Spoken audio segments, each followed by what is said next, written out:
Salut la team, petit disclaimer, cet épisode a été enregistré en l'espace de moins d'une demi-heure, ce qui fait que mes pensées sont très peu développées, peut-être un peu mal exprimées et que le montage sera sûrement ultra lazy et pour cela je m'en excuse, mais je devais me forcer de moins sortir un épisode afin de commencer à être régulière et à réellement m'y mettre, sinon cet épisode serait resté comme d'habitude dans mon téléphone à prendre de la place pour rien et à devenir un lost media tout comme son grand frère l'épisode 1 qui ne verra peut-être jamais le jour.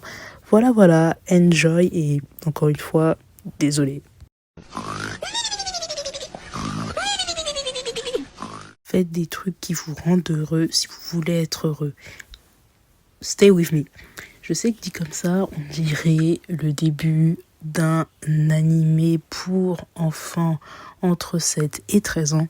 Mais je vous jure que ma pensée peut être développée par la suite. Bonjour, moi c'est Kanya et aujourd'hui, dans des trucs à dire, car j'en ai des trucs à dire, nous allons parler des personnes qui ne cherchent plus à avoir de passion et préfèrent échanger le brin de personnalité qu'elles pourraient exprimer contre la monotonie et le fait de se plonger dans la masse en ressemblant à n'importe quel autre mouton de son âge. Ok, je sais ce qu'on va dire. Kenya, tu peux pas dire ça, tu peux pas parler des gens comme ça, tu ne vaux pas mieux que ce soit et vous auriez raison.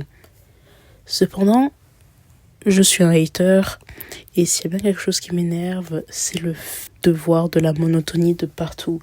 C'est le fait que plus rien ne soit vif, c'est le fait que tout soit mou, c'est le fait que tout le monde veuille se ressembler, c'est le fait que même les personnes qui veulent être spéciales se copient entre elles au lieu de juste avouer que peut-être qu'elles sont pas si extravagantes qu'elles essayent de le faire croire, peut-être qu'elles aiment pas autant le flashy qu'elles veulent le faire croire. Juste le fait de ne plus savoir se démarquer de manière saine m'énerve et je ne peux pas m'empêcher de pointer mon doigt là-dessus. Alors j'étais tranquillement posée à la salle en train de souffrir le martyre pendant mon leg day et mon petit rituel c'est qu'entre les sets je regarde les autres adhérents, ce qu'ils font, leur physique, leur évolution, si jamais ça fait longtemps qu'ils sont là, car c'est quelque chose que j'aime faire, voilà. Quand tu vas à la salle de sport, tu aimes regarder les autres. Et aujourd'hui, je me suis posé une question, qui les a motivés à faire ça et qui les a motivés à préférer avoir un physique plus athlétique, plus fin, plus sec ou même au contraire plus imposant, plus gros, plus large, plus énorme. Qui leur a dit de choisir par exemple le bodybuilding au sport de combat? Qui les a motivés à plutôt choisir la facilité de mobilité, de savoir faire des tractions à une main, des pompes sur 3 doigts, plutôt que de juste apprendre à soulever au développé couché 130 kilos, je ne sais pas. Ce sont des questions qui retentissent dans ma tête et des fois j'ai vraiment juste envie de me poser et d'aller leur poser. Et ça se trouve, ils seraient très contents de me l'expliquer. Malheureusement, vu que je fais de l'anxiété sociale, on ne le saura probablement jamais. Voilà, désolée de vous décevoir de la sorte. Cependant, ça a réveillé en moi du coup la question que je me posais par rapport à l'influence dans la vie de tous les jours et surtout sur ma génération qui est la seule et l'unique Gen Z. Vraiment, je ne sais pas si je nous adore ou si je nous déteste, mais s'il y a bien un truc dont je suis sûre, c'est que je suis passionnée par ce qui sort de nous, par ce qui est exprimé par nous, par l'impact que nous imposons aux jeunes générations et aux vieilles, au fait que nous décidons de nous démarquer coûte que ce soit à être bien ou mal vu par la suite. Maintenant que ça c'est dit, que l'on sait que je ne suis pas là pour jeter des balles perdues dans mon propre camp, je peux dire ce que j'avais envie de dire depuis. Je ne comprends pas d'où nous vient cette obsession pour le fait de se montrer. Mais pas forcément se montrer, soit physiquement ou stylistiquement. Je veux dire, se montrer en se trouvant forcément quelque chose de spécial afin d'avoir l'attention d'une personne ou d'un groupe d'individus à tout prix afin de ressentir un brin de reconnaissance et de se sentir genre méritant ou même légitime d'être sur les réseaux sociaux pour certains. Je sais aussi qu'il en existe énormément qui, eux, ne vont pas donner d'intérêt particulier à ça et qui, justement, vont plus se contenter d'être remarqués sur les plans intellectuels et passionnels. Le souci, c'est que beaucoup d'entre eux vont en faire leur trait de personnalité et ils vont donc essayer de ne briller que par ça, au lieu de, encore une fois, développer d'autres activités, parce que aussi ce n'est pas aussi qu'une question de chercher qui nous sommes à l'intérieur, mais aussi à l'extérieur. Ce n'est pas le fait d'avoir un seul trait de personnalité, parce que qu'il soit dans le paraître ou non, il faut pouvoir savoir et s'en sortir en dehors de cette case-là. Je ne peux pas être seulement qu'une personne qui s'habille bien. Je ne veux pas être seulement qu'une personne qui s'y connaît en sciences. Tu ne peux pas seulement être un artiste.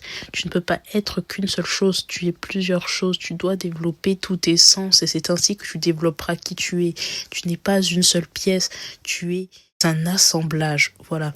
Tu es un assemblage. Tu es une œuvre. Tu es chaque pièce de ton propre puzzle et tu ne peux pas te traiter comme si tu n'étais qu'une seule pièce. Voilà, c'est ça le souci. Il faut arrêter de se traiter comme si vous n'étiez que la même et seule pièce d'un puzzle. Et encore une fois, je sais que ce que je dis ne s'adapte pas à tout le monde. Combien de personnes de mon âge je connais qui, dès qu'ils sont un petit peu intéressés par quelque chose, vont aller plonger directement dedans, s'informer le plus possible, essayer de s'y exercer énormément, même s'ils ne seront pas directement forts, car oui, c'est normal de ne pas aller directement fort à quelque chose qu'on essaie. On n'est pas tous faits pour être des génies dans un domaine, mais ça ce sera dans un podcast sur les gens avec le syndrome du main character. Là pour l'instant on parle des gens avec le syndrome inverse, du coup, genre créer le syndrome du PNJ. Le syndrome du PNJ qui va donc les amener à en fait juste être quelqu'un de banal. Et je sais que beaucoup de personnes trouvent du réconfort à juste être quelqu'un de banal, être madame, monsieur tout le monde, qui fait tout comme tout le monde, qui est quelqu'un de moyen, etc. Et je n'en doute pas, tout le monde n'est pas fait pour être une étoile spéciale et briller, mais tout le monde est fait pour avoir une personnalité à exploiter et à exprimer. Et c'est ça qui m'énerve. Ce fait que des fois, tu vas parler à quelqu'un, tu vas essayer d'un peu creuser parce que vous découvrez, vous venez de vous rencontrer, tu es intéressé par cette personne, tu veux savoir qui elle est et cette personne ne peut même pas te laisser deviner qui elle est parce qu'elle-même ne sait pas qui elle est. Et c'est gênant. Désolée, mais genre, je ne te dis pas de savoir qui tu es dans un sens de savoir au fond de toi la personne que tu vas devenir, mais juste de savoir qui tu es en ce moment, comment toi qui es là devant moi aujourd'hui, tu en es arrivé là, par quel choix, par quelle décision, par quelles envies, par quelle passion, par quelles émotions. Comment ? Le pourquoi du comment, tu ne peux pas juste me dire j'ai spawn sur Terre aujourd'hui et je vais avoir 20 ans. Non, ça ne marche pas comme ça ne marchera jamais comme ça et tu dois arrêter de te faire croire que ça marche comme ça. Je ne te force pas à être quelqu'un de spécial et d'incroyable. Juste essaie de savoir qui tu es, ce qui te passionne et ce que tu peux faire. Et je sais ce que c'est de ne pas avoir de passion. Moi-même, j'ai pas de passion. C'est pour ça que je parle et que je suis un peu énervée contre ce groupe de personnes, parce que j'en fais partie. Évidemment, j'en ai essayé des loisirs. J'ai essayé les sports, j'ai essayé dessin, peinture, le chant et la danse, jamais. Tout ce qui est chant, danse et instruments, j'ai jamais essayé, ça n'a jamais été pour moi. Vraiment, la musique, juste je l'écoute, la danse, je la regarde et le chant. Encore une fois, je le stream à la limite et on s'arrête là. Voilà, soyons gentils. En vrai, il y a l'écriture. Je suis vraiment pas dégueu en écriture, mais le souci c'est qu'il faut de l'inspiration et ça, j'en ai pas tout le temps. Mais je sais comment la faire venir, mais ça je ne peux pas non plus tout le temps le faire. Vous voyez, c'est juste le fait de se connaître, c'est de savoir en quoi on est bon, en quoi on est mauvais, ne pas avoir peur d'essayer, d'échouer, d'aller plus loin, et d'apprendre à se connaître, d'apprendre qui on est, d'apprendre ce qu'on sait faire. C'est de ça dont je veux parler, parce que je sais que c'est pas facile de trouver une place, de trouver un truc intéressant à son sujet, mais si on n'essaie pas soi-même de se rendre intéressant, pourquoi est-ce que les autres ils devraient se forcer à nous coller cette étiquette-là? Parce que je suis désolée, on est jeune, on est en bonne santé, c'est très facile d'être beau, tu vas pas t'en sortir, sauf si t'es un mannequin. Et même ça, de nos jours, C'est plus facile à trouver que ce qu'on pourrait croire. Non, tu vas te démarquer des autres si tu arrives à faire briller ta personnalité, si tu arrives à totalement être toi-même, si tu arrives à adapter le monde à qui tu es.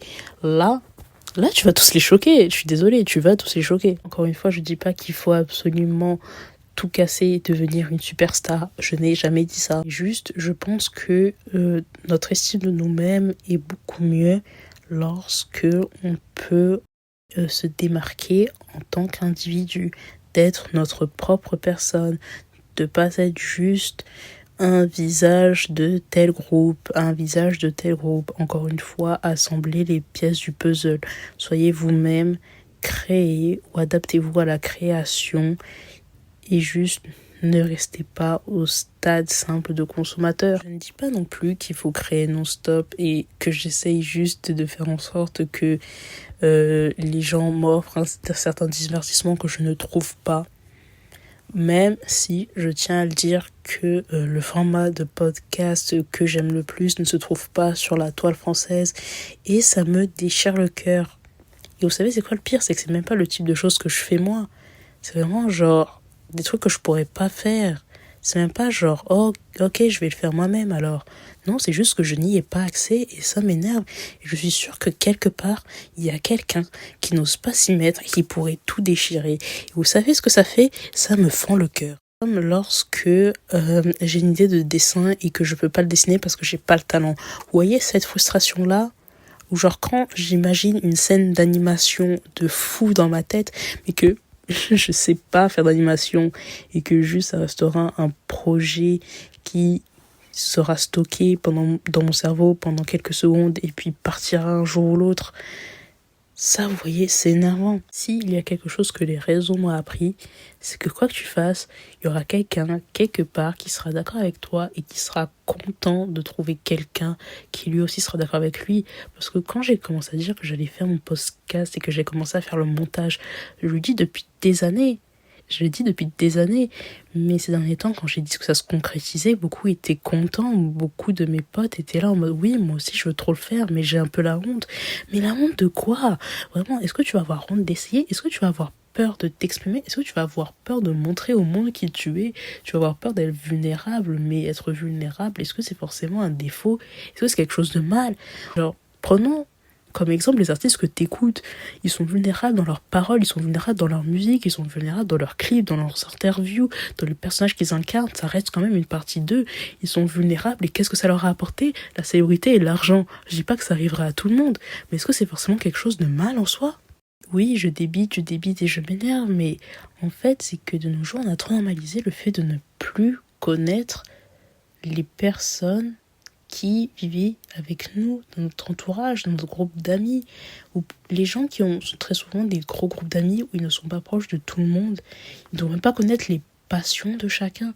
Ils ont déjà du mal à retenir les études de chacun. Est-ce qu'ils vont même savoir ce que ces personnes font dans la vie de tous les jours, au quotidien? Genre, beaucoup de gens ne savent pas les passions et les intérêts de leurs amis à travers les années.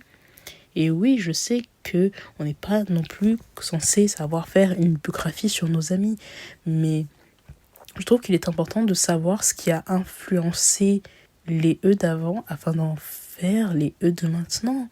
Et moi, personnellement, j'aime écouter quand les gens parlent, j'aime écouter mes potes blablater, j'aime connaître la version 1.0 de l'humain qu'ils étaient avant de devenir la version qu'ils sont aujourd'hui. Et ça, comment je peux le savoir s'ils avaient décidé de juste avoir l'air nonchalant et mystérieux dans leur coin et de juste se fondre dans la masse au lieu de se casser la tête à d'essayer justement. Non. Essayez. Toujours essayez. N'ayez pas peur. Ouvrez votre cœur, vos yeux et chopez chaque opportunité que vous avez par la nuque, s'il le faut. Créer sera toujours la solution. Et si ce n'est pas, croyez-moi que ça fera taire pas mal de problèmes. Bref, c'est ainsi que je termine ce premier épisode en ouvrant beaucoup de portes, en fermant très peu et en ne sachant m'organiser dans mes idées. J'en suis désolée, la prochaine fois j'utiliserai des notes afin de pouvoir garder l'œil sur ce que je dis. Malheureusement, en fait, lorsque j'utilise des notes, j'ai vraiment l'impression de juste réciter sans y mettre vraiment de mon âme. Même si c'est moi derrière l'écriture, j'ai l'impression vraiment de mentir face à l'enregistrement, donc je peux pas vraiment laisser ça tel quel. Si le podcast qui était censé être le premier épisode est encore en train de dormir gentiment dans mes brouillons, il est totalement enregistré depuis bientôt 2 mois. Je suis désolée que cet épisode-là soit le premier, alors qu'il a vraiment la gueule d'un putain de hors-série.